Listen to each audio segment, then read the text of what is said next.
Okay, ladies and gentlemen, this is going to be a very important segment here of the 24th hour anniversary event. We're going to be joined by Daniele Ganser. He's an author, best known for his book, NATO's Secret Armies. He has a number of other books as well. They're in the titles are in another language, and I probably won't pronounce them very well. So you can just type his name into an Amazon search, and his body of work will come up.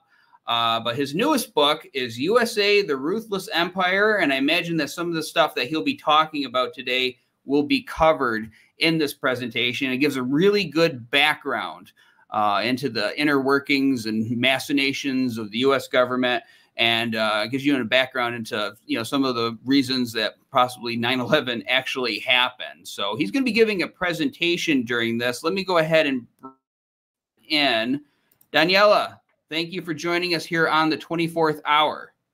Hey, Andy. Thanks for having me. So I'm going to disappear for the next hour or so. The show is going to be all yours, so please take it away. Yeah, thanks very much for giving me the opportunity to speak to your audience. And first of all, thanks a lot for the whole 9/11 Truth movement. I'm really grateful that you do the work that you do. I consider you to be the peace movement in the United States.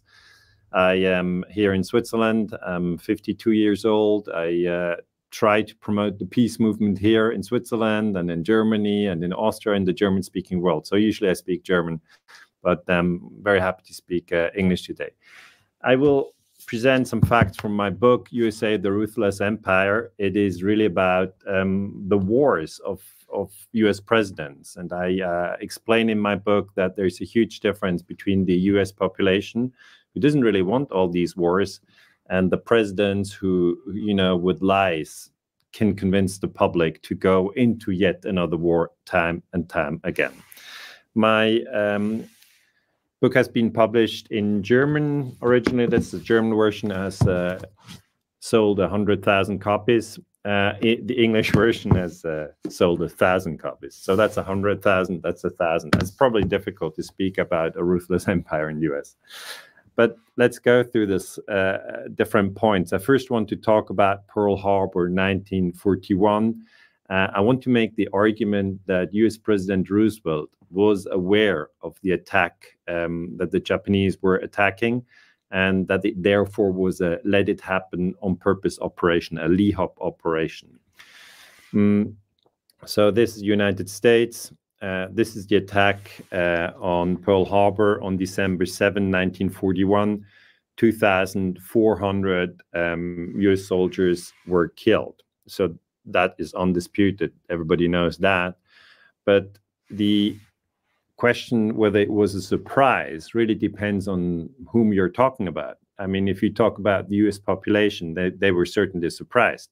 If you talk about the soldiers on Hawaii who were killed or wounded, they were certainly surprised.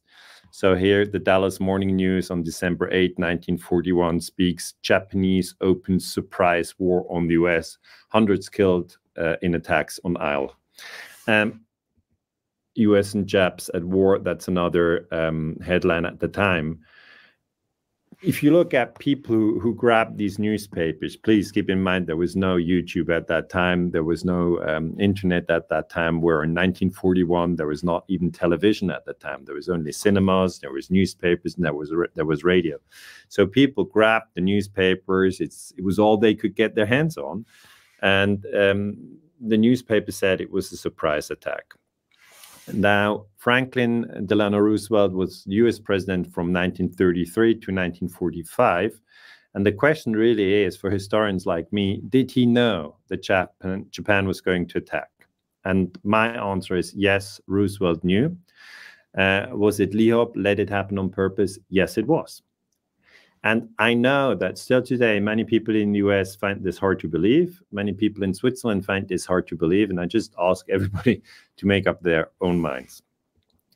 The US Office of Naval Intelligence, that's ONI, had succeeded in intercepting and decrypting both the diplomatic and the military communications of the Japanese. And that's important, without the Japanese taking notice of it. And that was basically U.S. journalist Robert Stinnett, who proves this in his very detailed study on Pearl Harbor. So I'm taking research that was carried out in the United States. I read it here in Switzerland, and I, send it back to the United States. That's how information moves around the globe. The intercepted data was extremely valuable and was referred to as magic within naval intelligence. Only President Roosevelt and his closest advisors had access to the magic information. So it is an established historical fact that this data was intercepted and that it was called magic. We know what they know, but they don't know that we know it. That's what Chief of Staff General George Marshall accurately described the situation at the time. So the highest military officer, the Chief of Staff, is the highest military officer in the United States. He's not the commander-in-chief. The president is the commander-in-chief. Then there's vice president. Then there's the secretary of defense. And then there's the chairman of the joint chiefs of staff. And then all the generals. And then the officers. And then the soldiers. So if you look at it like a pyramid, the top of the pyramid really knew. So that's Roosevelt. And that's Marshall. They knew.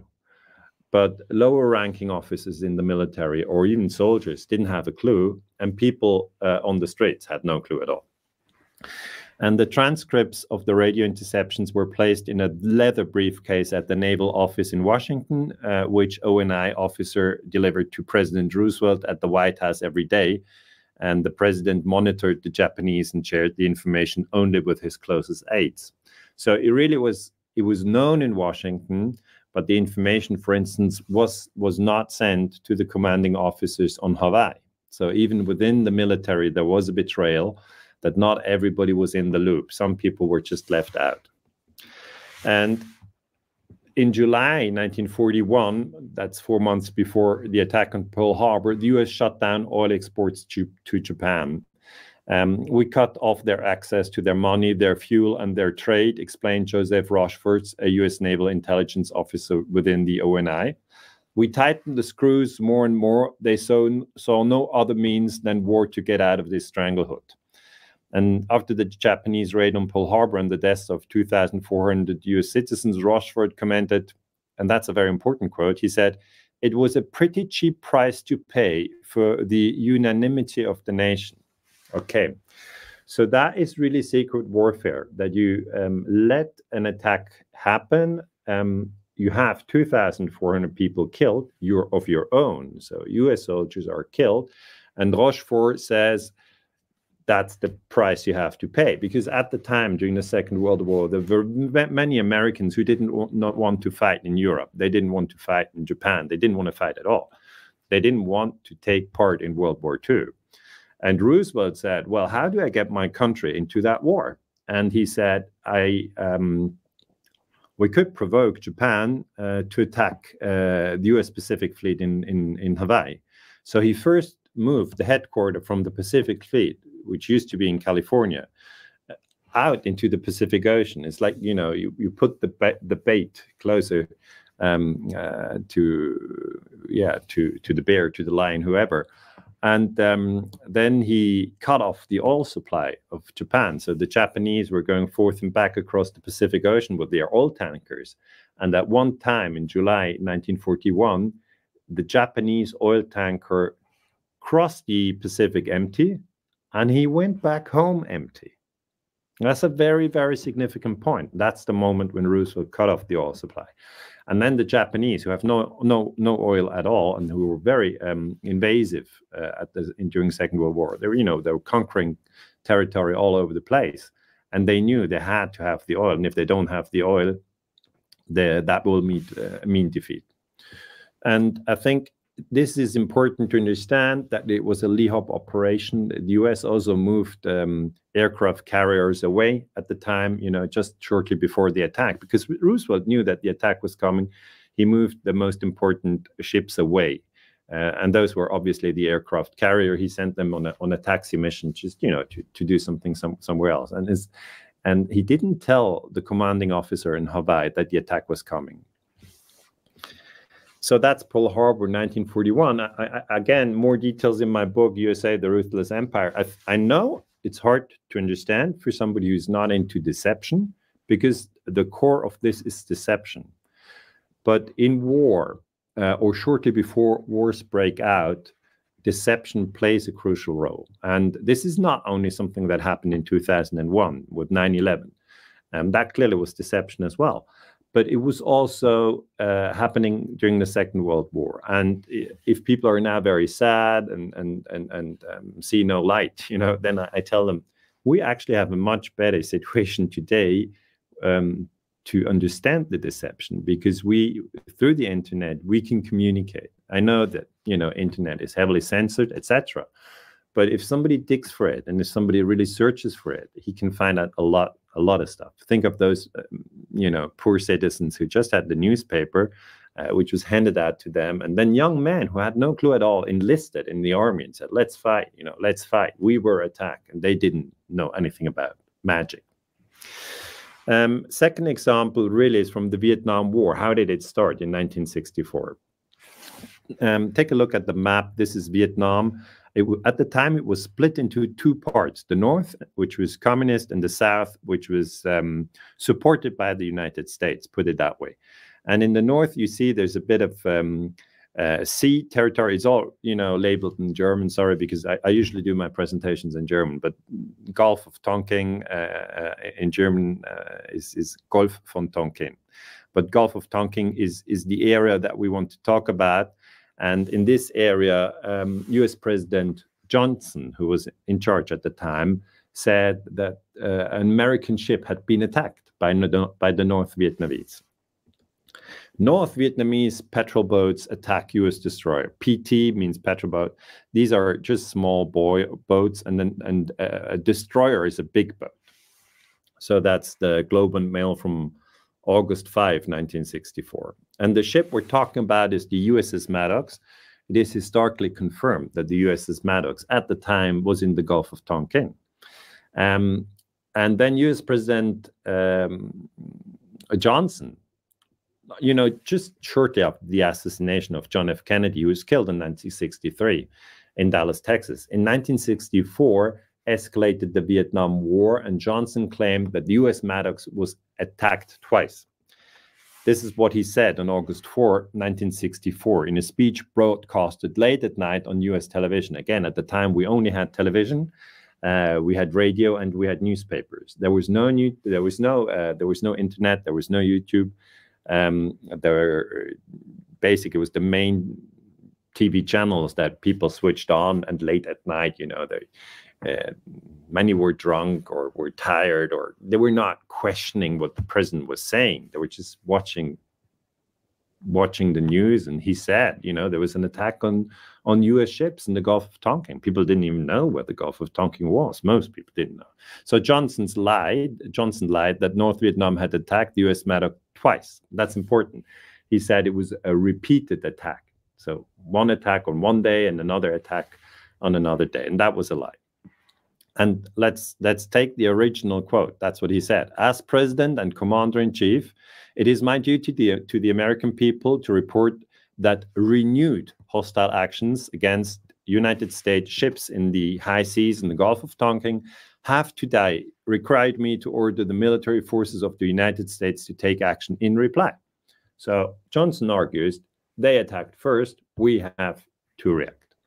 The initial attack on the destroyer Maddox, that's the ship I just showed, on August 2nd was repeated today, so that means August 4th, by a number of hostile vessels. That's North Vietnamese ships. This new act of aggression, aimed directly at our own forces, again brings home to all of us in the United States the importance of the struggle for peace and security in Southeast Asia. Now, I looked at the data, and so Johnson says there were two attacks on August 2 and then August 4, but that's not true. The National Security Agency, the NSA, which is responsible for worldwide surveillance and decryption of electronic communication, and which also spies on everybody all across the globe, declassified more than 140 formerly top-secret documents on the Gulf of Tonkin incident in 2005. So that's almost 20 years ago, including a study by NSA historian Robert Hanyuk. And I put a picture of him down below the Maddox. And his study confirms what other historians had long suspected. There was no attack on US ships in the Gulf of Tonkin on August 4th. So the second attack never happened, and the first attack was provoked. Because the US had sent small patrol boats to South Vietnam. They had gone north and had attacked military infrastructure, like communication infrastructure on the shores of North Vietnam. Then they had returned. So these were South Vietnamese small boats. And then the US Maddox moved close to these small boats, and the North Vietnamese thought, okay, the Maddox is giving cover to those small boats. And so they fired at the Maddox on August 2nd. And then, you know, they didn't even hit the Maddox. The ship was not sunk. Nobody was hurt on the Maddox. And Johnson said, oh, yeah, there were repeated attacks. But Hanyuk says, the overwhelming body of reports, if used, would have told the story that no attack occurred. That's the August 4 attack. So we really have to be, it's the same with 9/11. We really have to be very precise, very, very specific questions, very, very specific answers. And we're lucky that, you know, there are people in the United States who go after the story and try to find out the truth. In the end, these lies were produced in the United States, and the truth was also found in the United States. I'm on the other side of the Atlantic, you know, just reading the data. And I just want to say thanks to everybody in the US who works hard to find out how deception works. And so that was a huge lie. You know, there's more than 50,000 US soldiers died after that in the Vietnam War, which lasted from 64 to 75. There's more than 2 million Vietnamese were killed. And that's all very tragic. But what we really have to look at is the beginning. And the beginning is August 1964. And there we have really to spend a lot of time to go again and again and again and look at it in detail. And I come to the conclusion the Vietnam War was based on lies. And there's more details in my book. So all these soldiers who were then serving in Vietnam, they obviously didn't know anything about that. They were, you know, they were just trusting their government. They were trusting the president, and they were trusting the New York Times, and they were trusting, you know, what journalists said, or what teachers said, or what television commentators said. I was very interested to read some of the data of men who served in Vietnam, and one guy is William Earhart. On the left hand side, you see him in 1967 in Vietnam, and on the right hand side, you see him 2017 in the USA. So obviously, as time goes by, we all look differently. I mean, if I look at pictures when I was 20, I look differently now that I'm 52. But Bill Earhart, aged 17, joined the US Marines, and for 13 months in Vietnam, he survived. He came back. And he said, when the government said that the communists were taking over Vietnam, and if we didn't stop them there, we would have to stop them eventually in San Diego in California, I took that at face value, recalls Earhart. I had no reason, and that is important, at that time to distrust my government, my teachers, or the New York Times. So that is really the essence from my research, that if people trust what the president says, what the New York Times writes, and what teachers at school say, they will not be able to evade these mistakes.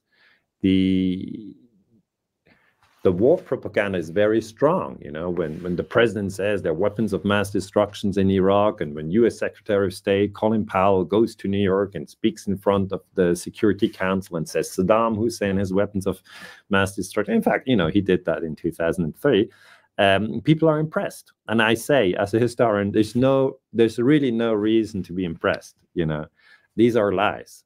You should always, you know, have the courage to stand up and say, well, that's the story that the president just, you know, presented. Is it true or not? And whenever the story says, and therefore we have to kill other people, and therefore we have to invade another country, then I really urge you to think twice, and check again. And some people come along and say, but, you know, the New York Times said, you know, that the Vietnamese attacked Maddox, and, you know, we have to retaliate. The New York Times was wrong on that one. The New York Times, in fact, has done a very, very poor job investigating 9/11. And they should have done that because obviously the center of the attack was in New York. So people who trust the New York Times or who trust US president blindly will always swallow war propaganda easily. Now, I want to come to a third topic, which is Gladio. Gladio is a topic I specialized in my PhD research.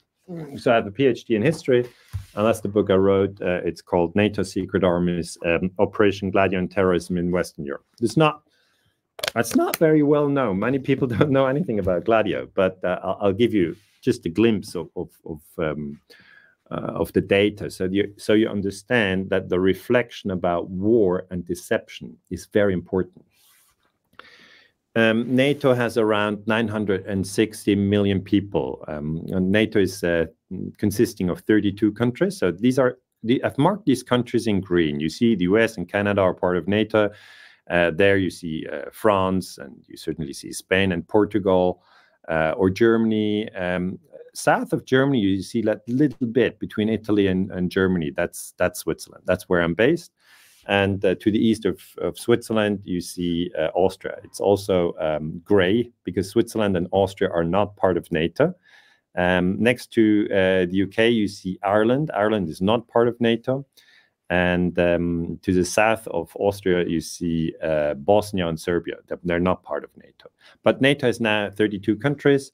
Is basically run by the United States, and almost 1 billion people live in these countries, and that's about 12% of global population. So NATO is not the majority of global population. And Operation Gladio, that's this book, was a secret structure within the NATO countries. So the cover operation was uncovered in 1990, so that's 35 years now ago. When Italian Prime Minister Giulio Andreotti confirmed that the CIA, MI6, and NATO trained and directed an underground army of paramilitary units across Europe. In Italy, the stay-behind army was called Gladio. Gladio means sword, like a sword, a Roman sword, like the gladiators. Probably you know the gladiators. There even was a film, with Russell Crowe, Gladiator. But that's the Roman Empire, different period. It linked up with right-wing extremists and now carried out false flag terror attacks to undermine political opponents. What is a false flag terrorist attack? That is a terror attack that kills people, and afterwards, this attack is being blamed on another group, which didn't carry out the attack. That is a false flag. You just carry out a terrorist attack, everybody's shocked, full of fear, and then in that moment where people are full of fear, there are ways to just give them information, and they're almost unable to critically reflect upon whether that information is accurate or not. So this is Giulio Andreotti, probably not very well known in the US. He died some 10 years ago, and he was the most powerful politician in Italy during the Cold War. He served 7 times as prime minister. So he knew the inside of Italian politics, and on August 3, 1990, he confirmed the existence of a secret army called Gladio. In 1990, in August, Saddam Hussein invaded Kuwait. So, most people focused on the Kuwait war. And this Gladio story was big news in Europe. It was big news in Europe. I don't think it was big news in the United States. There were some reports, but most people have never understood what it was about. But it is a huge problem if you have in a democratic country like Italy or France. There were, secret armies all over Western, in Greece, in Turkey, in Germany. In Germany, they even had former right-wing extremists in these secret armies, because these secret armies had the task to prepare for a potential Soviet invasion. So they had arms caches on secret locations in the forest or on the cemetery or whatever. And then they thought if there was a Soviet invasion, they would fight as a guerrilla force. Now, there was never a Soviet invasion. But then the question is, were these secret armies used to influence European politics during the Cold War? And the answer is yes. The highest ranking officer within NATO is the Supreme Allied Commander Europe, the so-called SACEUR. And on November 7, 1919, US General John Galvin, he was the SACEUR at the time, confirmed in Brussels, that's NATO headquarters in Europe, in front of NATO ambassadors, the existence of stay-behind armies who were coordinated by NATO Supreme Headquarters Allied Powers Europe, SHAPE.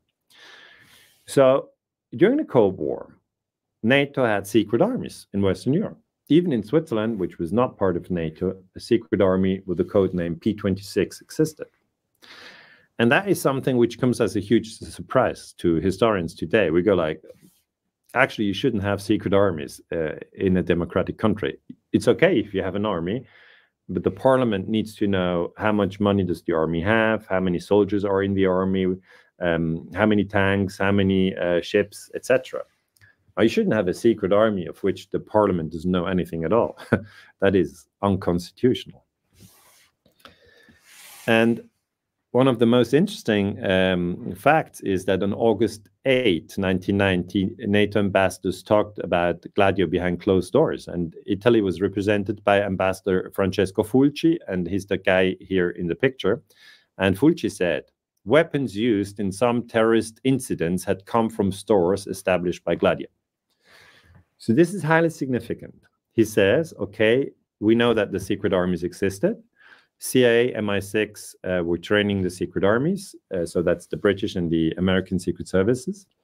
And they said, we just trained them, to become paramilitary forces in case of a Soviet invasion. But now here's Ambassador Fulci, who says weapons used in some terrorist incidents had come from stores established by Gladio. So the stores, they contained explosives, they contained machine guns, etc.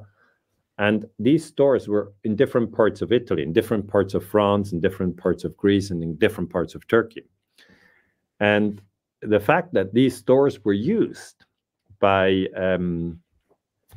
secret soldiers to carry out terrorist attacks, that really turns upside down the history of Western Europe during the Cold War, because it's not something most people know about.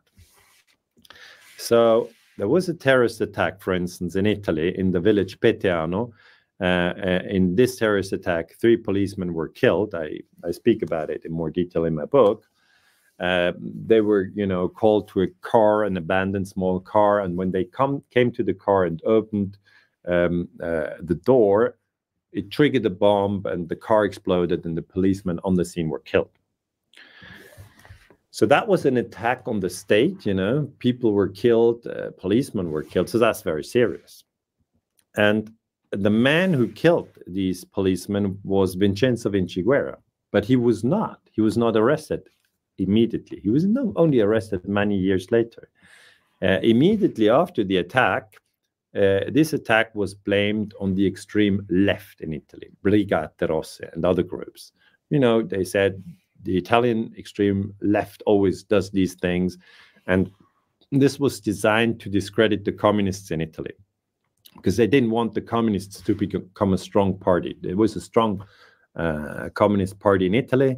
There were, a lot of communists in the Italian parliament. And the US and other countries feared that Italy would, turn into a communist country. So they carried out terrorist attack in Italy and blamed it on the communists to make them look bad. Only years later, it became clear that the communists had nothing to do with these terrorist attacks.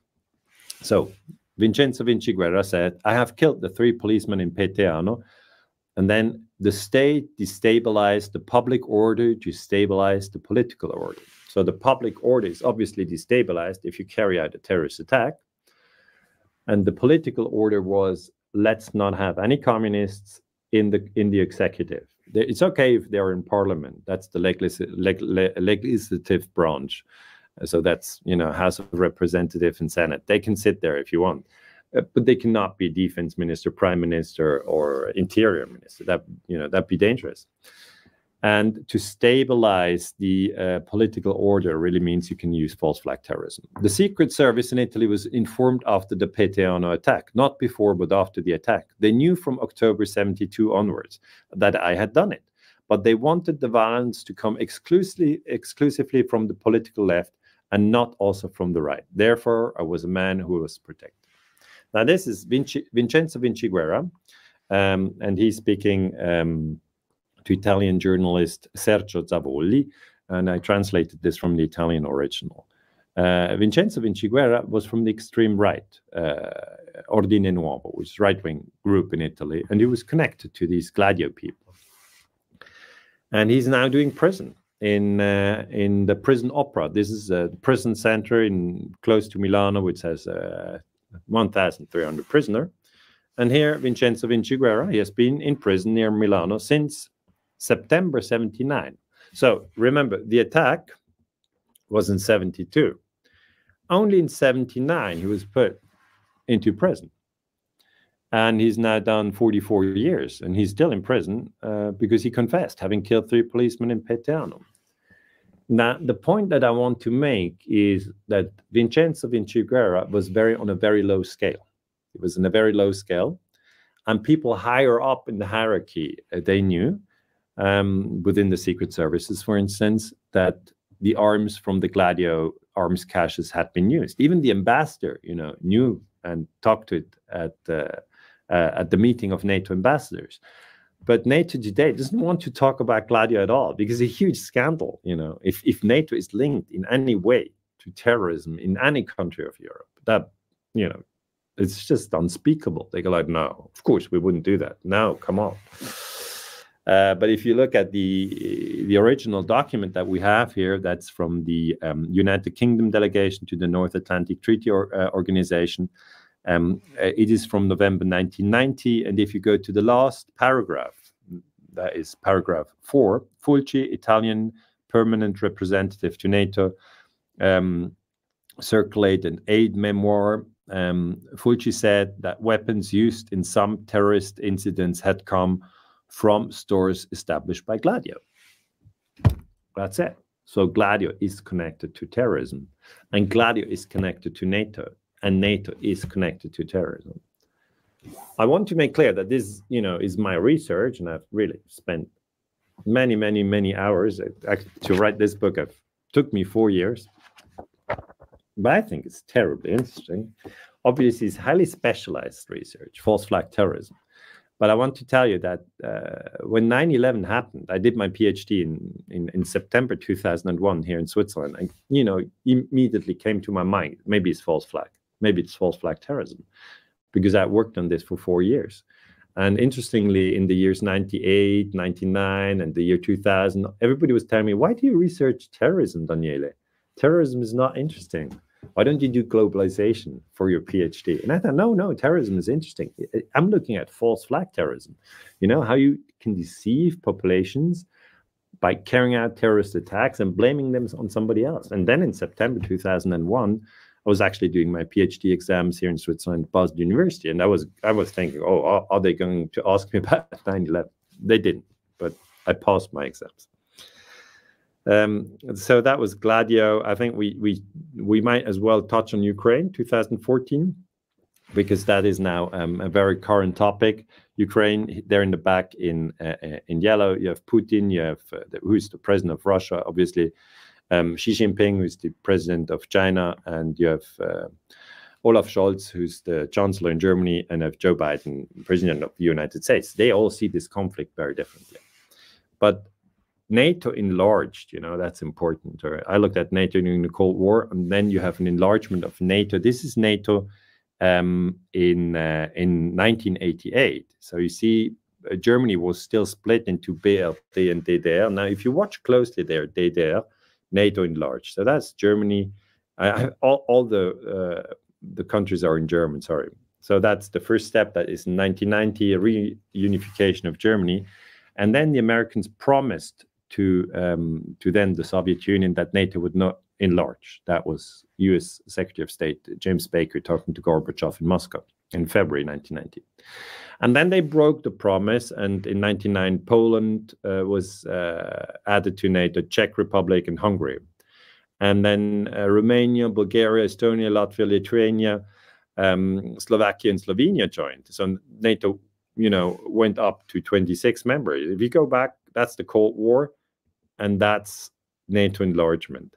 Then you have Albania and Croatia, Montenegro, North Macedonia. And this enlargement of NATO is being felt by the Russians as a threat, because they know that the further NATO extends, the more American military officers can position their weapons in Europe. You know, they can move their weapons closer to Russia. And that's, you know, the Cuban Missile Crisis reloaded. During the Cuban Missile Crisis in 1962, Nikita Khrushchev put missiles into Cuba. Fidel Castro at the time was president. Kennedy was president in the US, John F. Kennedy. And, you know, John F. Kennedy said, you know, you got to take them away. Take these missiles. I don't want missiles so close to my border. And that's the same thing now with Russia. The point is in 23, Finland joined, and then in 24, Sweden joined. So NATO is now 32 countries long. And Joe Biden was vice president under President Barack Obama when the government in Ukraine was overthrown in Kiev, that's the capital, in February 2014. And I also have this in my book, Ruthless Empire. And I want to stress that at that time, you had snipers who were shooting both police officers and demonstrators, because, you know, police officers and demonstrators were clashing in Kiev in 2014 in the winter, in February. And, you know, the clashes went on and on and on. And then on one day, there were snipers who killed from both groups. And then these groups thought that the other group they didn't think of a third group. So they thought the other group had been shooting. And Ivan Katkanovsky has done some excellent research. He's from Canada on that. But that's also false flag strategy of tension. It's very much like Gladio. And the coup in Ukraine was triggered in Kiev on February 20, 2014, when snipers shot both demonstrators and police alike, which plunged the country into chaos. President Viktor Yanukovych and Prime Minister Nikolai Azarov were forced to resign. So the democratically elected leaders were thrown out. And that U.S. State Department Victoria Nuland had been pulling the strings, along with Jeffrey Pyatt, the U.S. ambassador to Ukraine. Phone conversations between Nuland and Ambassador Pyatt, in which they discussed the composition of the new government before the coup, were intercepted and caused uproar because Nuland had insulted the European Union by saying, fuck the EU. She didn't know. She didn't know that her phone was being intercepted. So Victoria Nuland is part of the neocons, and the neocons obviously, you know, want to push the American empire. And so if you look at 2014, it's another example to what disaster this policy can lead to. Because after the coup in 2014, you have a civil war, 8 years, where the newly installed government, which came to power by the coup d'etat, attacks its own population in the east of the Ukraine, and that then triggers the Russian invasion in February 22. And now we're 24, and 2 years down the road, more than 500 people killed in Ukraine. But you really have to look to February 2014 and the snipers who shoot both demonstrators and policemen alike. The USSR, just to remind maybe a younger audience, fell apart in 1991. And Russia is one bit of the USSR. And you see number 6 there is Ukraine. So Ukraine before was part of Russia, part of the USSR, sorry. Once USSR fell apart in 1991, Ukraine became an independent country. And if you look at the maps, this is Ukraine in 1991. And then after the coup d'etat in 2014, the Crimea, which is the peninsula in the south, split away. That's Ukraine in 2014. It's now part of Russia. And then in 2024, Ukraine looks like that. They have lost Luhansk, Donetsk, Zaporizhzhia, and Kherson. These are the territories in the east of Ukraine. There's still heavy fighting going on. And now on August 6, 2024, so a month ago, Ukraine has launched an invasion into Russia. And I just look at it and I think it's just dangerous. It's really dangerous because Russia is a nuclear power and Ukraine is being used by the British and the Americans to weaken Russia. But this can really backfire. So I'm not going to go into this newest development here in Ukraine. I'm just telling you that NATO enlargement has hit a critical moment in 2008 when US President George Bush invited Ukraine to become a NATO member. You know, Ukraine is not a NATO member yet, but this invitation really triggered the Russians, and they said, we don't want Ukraine ever to be part of NATO. And US President Joe Biden during the last 4 years has just, supported Ukraine in their fight against the Russians. I hope that, this will not escalate even further. But it is a very brutal war. And it is, in its essence, it's a NATO war, a secret NATO war. So that, these were my points. First point, Pearl Harbor, 1941. My point is Roosevelt knew, so don't trust the president, don't trust the newspaper. Golf of Tonkin, 1964. It was a provoked skirmish there, and there were not 2 attacks on the Maddox. So President Johnson lied in 1964. Gladio, 1990. That's something I just want to draw attention to. There were secret armies. That's confirmed. They were set up by the CIA. That's confirmed. And there were terrorist attacks in Italy and in other countries, and the secret armies were involved through the material which was used in these terrorist attacks. That's still something very new. Most people don't know anything about Gladio. Ask your best friend what he thinks about Operation Gladio, and he probably doesn't know it. Ukraine 2014, that is being discussed widely, that there was a coup d'etat and that the Victoria Nuland was involved. And the snipers were involved, but it needs to be discussed even further. And as to 9/11, I can only say that I really like this movie Peace, War, and 9/11, where Graham McQueen, whom I've been in personal contact with and who has died, but he was such an excellent soul. And he said 9/11 was a tremendous war trigger. It led to the destruction of nations. It led to a lot of deaths and refugees. We cannot accept it because it's a fraud. And I fully agree with Graham McQueen. It was a fraud. We have to study and expose it, and I think that's true. And I congratulate you all that you do this. I know it's difficult work, and sometimes it's hard. It's hard to do this work, but I think we just owe it to everybody who's been hurt by it in the US and outside the US, in Afghanistan or other countries. I've been an anti-war activist. I've done my best. I can go with a satisfied mind. He said that when he was diagnosed with cancer, and that he knew that he couldn't, live much longer. And it's the same, I think, for everybody in the movement. We do this out of conviction.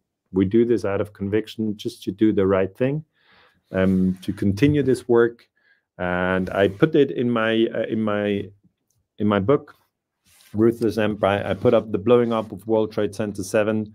That's on page 223. I'm personally absolutely convinced that World Trade Center 7 was destroyed by controlled demolition. And I'm convinced that, 9/11 was a fraud. So that's the context I wanted to add. And with this, I conclude. Thank you very much. All right there. Thank you so much for that very informative presentation. Just a couple of questions that came to my mind while watching this. I'm obviously, famously, at least to this audience, maybe not to the general world, people have had it sink in that Roosevelt knew about the coming attack, did everything he could to make it worse when it was coming in. But it brings to mind this question. Now, Roosevelt was obviously an active president. You don't serve 4 terms without knowing what you're doing, whether on the side of good or bad. He knew what he was doing. But there are some presidents, thinking of the second Bush comes to mind, where you find it hard to imagine them being able to run a child's lemonade stand, much less, an elaborate operation and whatnot. Now, I personally believe that he had to have knowledge of what was coming with September 11th and be in the know. But is it possible, and in some of these operations, and are there any examples of operations that happen where the president is deceived as well, or a head of state of any country, where the intelligence apparatus works behind the scenes, makes the event happen, and then waves it in the head of state's face and say, look what happened, sir or ma'am, this, we need to go to war? In the Gladio case, the Belgian defense minister didn't know that there was a secret army in his country. His name was Guy Coem, so he was the defense minister. You ask about whether it's possible that a prime minister or a president, who is the chief of the executive, is not involved. I doubt it. I really doubt it. But the defense minister from Belgium in 1990 was in Italy when the secret army was exposed in Italy. And Italian Prime Minister Giulio Andreotti then told the Belgian defense minister, well, you have a secret army in your country as well. And he said, I'm the defense minister. I should know. So he flew back to Brussels, and he asked his chairman of the Joint Chiefs of Staff, and so that's the highest-ranking military officer, and the highest-ranking military officer confirmed to the defense minister, yes, there's a secret army here in Belgium. And the defense minister then said, why don't I know? And then the chairman of the Joint Chiefs of Staff said, well, you know, we're military professionals. We're always here. You're just a politician. You come and go. So, Andy, the question that you really hint at, I guess, is George Bush. You know, he came into office in January 2001. And, you know, most people didn't think of him as a brilliant mind. But I think if you look for somebody who's been much more experienced, then really it is important to turn to Vice President Dick Cheney. And I think a case has to be made that if we compare Roosevelt, who was, you know, a very, very experienced politician who was really informed of the whole thing during Pearl Harbor, he was informed. As I've said, I'm personally convinced Roosevelt was informed. And therefore, I think Roosevelt has to be compared to Dick Cheney. I think Dick Cheney was to my mind, definitely informed. So usually the boss of the executive is informed. Some people in the legislative branch, so in Parliament, are sometimes informed, but only, you know, selected people. And the public at large doesn't know much. So I usually make these three groups. Yeah. What seems so sinister about this is that in a lot of cases, in modern times, because they could get away with maybe just controlling some people in the press back in the day, because that's the only way people got their information. But at least in modern times, is the involvement of private industry in such events. For instance, and you know, you learned this from Barry Zwicker's presentation back in the day about the Iraqi incubator baby incident, where the Iraqi soldiers invade Kuwait. They go into there's this claim that they go into the Kuwaiti hospital, that they're knocking over incubators, stepping on babies. I mean, the most horrific things. They bring into this girl to go testify to Congress, supposedly a Kuwaiti nurse. She cries in front of Congress. They get the support to have the Gulf War. It comes out later that this girl was the Kuwaiti ambassador's daughter. Yeah. And she was coached by a PR firm. So that's like beyond government being involved, that they're hiring private firms to be involved in this. So I just want to hear your commentary on that. Yeah, that was Hill & Knowlton. Hill & Knowlton was the public relations company. It's really about selling a story, you know. I mean, people understand. Let's take this step by step. People understand that stories are being sold, like the story, you should buy this car, or you should eat your food in this restaurant, right? So there's advertisement, and advertisement is designed to influence people. Otherwise, you wouldn't spend millions for advertising. People understand that. I mean, everybody knows that this is going on. But people don't think that this goes to the level of selling wars. I mean, just think of it very logically. It's not such a huge step, actually. If you say we live in capitalist structures, and within capitalist structures, you are selling stories that, you know, people actually sell the Iraq war in 1991. That was Saddam Hussein invaded Kuwait in August 1990. And in 1989, Bush Sr., who then was president, he had invaded Panama. So Bush goes on different talk shows. Well, he just talks to people and says, "Oh, that's impossible. Saddam just invaded Kuwait. It's incredible."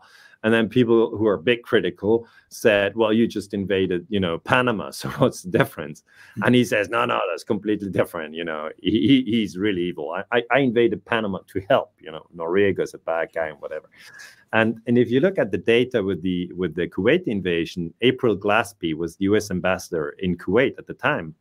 And Saddam Hussein was deceived on many levels because he was being supported by the U.S. during the war from 1980 to 1988, when Saddam Hussein was fighting Iran. And the U.S. supported Saddam Hussein at the time, because he was fighting Khomeini. So Saddam was thinking, well, you know, I'm maybe not the closest friend, but I'm somewhat of a friend to the U.S. So he talks to April Glaspie and tells her, well, you know, I'm not happy with Kuwait. They're drilling into Iraqi oil, and you know, I have to get that country back. And she says, whatever you do there, it's you know, it's a border dispute, and you solve it the way you want to solve it. So some analysts of this Iraq war say he was tricked into that invasion, but he still, you know, has the responsibility for that invasion. And you're right. You're right. After he invaded, the U.S. population again was not very ready to go, you know, and fight for oil in Iraq or Kuwait. So the story was shifted into a personal story that, you know, babies were killed by Iraqi soldiers who had not only invaded Kuwait, but then had gone to, you know, the hospital, and in the hospital they had gone to the department where the newborn babies were, in the incubator. And the story was they took the babies out of the incubators, and you know, the babies died. And Bush repeated that story again and again and again, and it was all lies. So the bottom line for me really is, it's not so difficult. Just don't believe what the president says when he says we have to go to war. That's really not so difficult, because the president has to move through this very critical door where he says, and now we go to war. And there, I really urge people to pay attention and say, wait, which country? What's the reason? And with 9/11, I mean, the attack was on September 11, and the attack on Afghanistan was on 7 October. So we don't even have 1 month for people to reflect. And so that makes it very difficult. I understand that people are, you know, if you're shocked emotionally, it's very hard to reflect. Absolutely. And, you know, I mean, being told that it's okay to launch that invasion over the slant oil drilling, which, you know, is a legitimate gripe for a country, and then to go back on that. I mean, you know, when you're dealing with rival groups or dealing with even allies, your word is your bond. It's a very important thing that, you know, you have, when you say something, you have to mean it. And so the U.S. should have taken a huge diplomatic hit when that came out around the world. Maybe it did. I don't know, but definitely interesting. You know, in NATO countries, these things are not discussed a lot. They NATO countries, as I said, there are 32 NATO countries. And the thing is that most people within NATO countries, they move within NATO countries. So, you know, I'm now based in Switzerland. I'm not in a NATO country.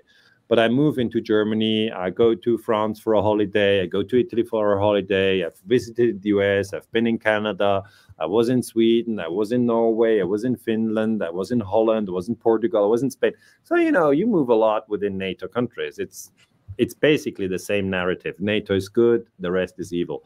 And once you move out of that world, I've been to India, or I've been to Cuba, or I've been to Russia. I've not been to China yet, but I want to go there once. And once you move out of NATO countries, you hear completely different narratives, and people go like, yeah, we were bombed by you. Why did you do that? And usually we're like, oh yeah, did we bomb you? What year was that? And so it's a completely different perspective. People in Afghanistan, or people in Libya, or people in Serbia, or people in Iraq, or people in Iran, or, you know. And I try to get this perspective from these countries. I either read books from these countries, translated into English or German, or when I meet people from these countries, I talk to them. So the deception is really at the highest level within the NATO countries, because NATO countries have, from 45 to today, carried out most wars. That's NATO countries. Mm-hmm. And our newspapers therefore have or not newspapers, our television and YouTube algorithms have the hardest time to keep us sort of in line, because they need to really carry out a lot of deception and manipulation to keep us behind these wars. That's funny. You mentioned you haven't been to China. I did go to China, and it just coincidentally was right after the U.S. had dropped the bomb on the Chinese embassy somewhere. I can't remember where. So like everybody was asking me about that. 1990. Yeah, oh, was it? Okay. Well, it wasn't right after then, but I got a lot of questions about it. I was like in 2001, right before 9/11. But they still remember, and they all wanted me, as if George Bush is discussing foreign policy with me.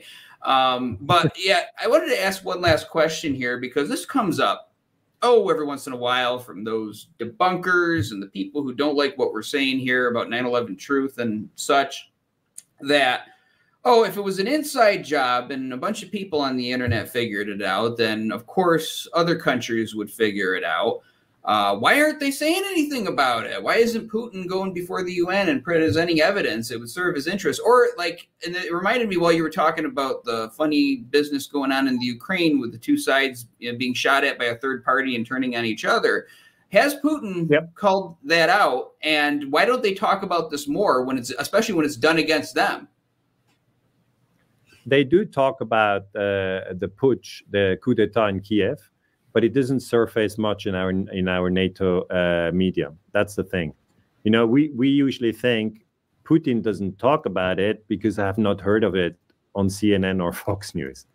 Now, that implies that you hear what Putin says on CNN or Fox News, which you don't. You just don't. So if you go to the original talks of Putin, some of which are available in English and also in German, then you will see that he's repeatedly said this was a coup d'etat in Kiev, and the elected government was overthrown. And the one moment when he famously had the opportunity to talk to a U.S. audience was when Putin talked to Tucker Carlson. Do you remember that? Tucker Carlson flew to Moscow and talked to Putin. Okay, so then there was this moment when Putin says, or Tucker Carlson asks him, about the coup d'etat, and Putin actually speaks about it. He speaks about it, and he says the CIA did it. But you rarely hear anything from Putin in original quotes. They just don't give him the voice. They say, well, you know, he's a thug, he's a new Hitler, whatever. So, or you never hear the voice of Saddam Hussein or the voice of Gaddafi, or you never hear the voice of Milosevic, the countries, or of Noriega from Panama, or Osama bin Laden. I mean, you never hear them. Osama bin Laden in Afghanistan after 9/11 said, I didn't do it. So the BBC reported it and said, Osama bin Laden said he didn't do it. And people were like, why don't they even talk to the guy? First, he carries out the terrorist attack, and then he doesn't even confess to it, and kill him. You know, people have, the frame is already set. So whatever the person says who's in the frame, from a standpoint of communication management, the story's already been sold, because it's been sold so many times. And that's why it's so hard, even now, 23 years later, to go back and step by step, turn the stones again. And I just want to tell people that's the work that historians do. We go back to Pearl Harbor. We go back to the Vietnam War. It's a very natural thing to do. And I don't want to offend anybody when I say there are lies. There are a lot of lies when wars break out. A lot of lies.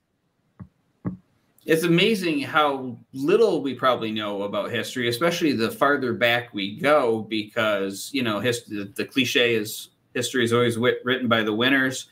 And when things aren't even documented very well, you know, I mean, there could be a lot of things in history we believe that if we get into the afterlife or whatever and can see the truth, we'd be shocked to find out what actually happened. So I want to thank you for the work that you do. We need our historians. We need these kind of intellectual deep dives into the events that still affect our world today. And this event right here, the 24th hour, absolutely needed this presentation to kind of get us going in the direction we need to in order to discuss this horrible event that happened 23 years ago. So thank you, Daniele, for joining us today. Thank you, Andy, for having me. It was a pleasure.